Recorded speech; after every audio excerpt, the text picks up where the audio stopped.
È una manifestazione unica in Veneto, per questo mi sono fatto promotore con il Consiglio regionale di portare avanti, dare visibilità e promuovere questa manifestazione che vuole mettere in evidenza innanzitutto il connubio mamma-bambino, e lo diciamo con orgoglio, a noi le mamme piace chiamarle mamme e magari non identificarle con un numero. Una manifestazione che in un momento storico come questo, dove viviamo una grave crisi della natalità, sicuramente guarderemo di promuovere e di portare avanti, e che è di promozione e di visibilità per tutto il territorio. Dunque ricordiamo l'appuntamento? Il 26 maggio a Buttapietra. Si tratta di una corsa che usa il binomio mamma-bambino, quindi una corsa in un percorso diciamo studiato, quindi agevole per le mamme con i bambini o le mamme a passeggio appunto con i propri figli.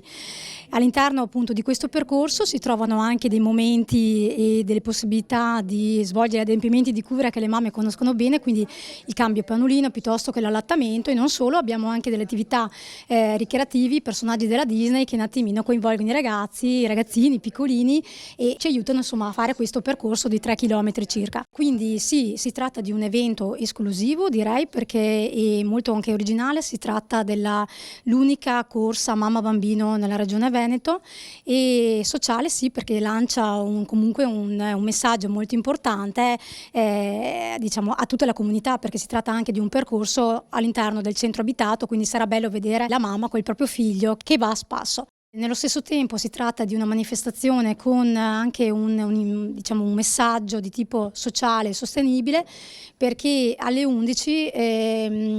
faremo la cerimonia della piantumazione degli alberi presso il giardino dei bambini, quindi metteremo a terra, i genitori metteranno a terra tanti alberi quanti sono i bambini nati nel 2023 e 2024, quindi un messaggio di cura del terreno, della terra in cui viviamo, e anche di vita, perché l'albero rappresenta propriamente la vita. Noi siamo un piccolo paesino, contiamo 7.000 abitanti, però da sempre siamo stati famosi nel tempo per la raccolta delle fragole, tant'è che anche negli anni 40, 50, 60 venivano su tanti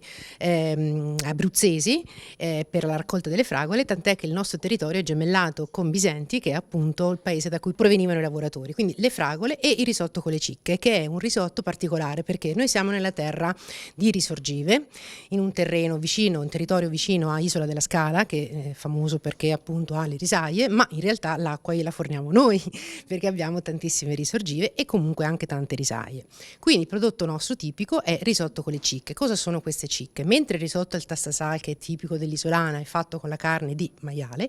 il nostro risotto è fatto con una carne mista, quindi rimane un pochino più leggero, non è un macinato ma un tagliato a coltello, per cui risulta essere più delicato e anche più saporito sotto certi aspetti, perché le carni appunto sono miste.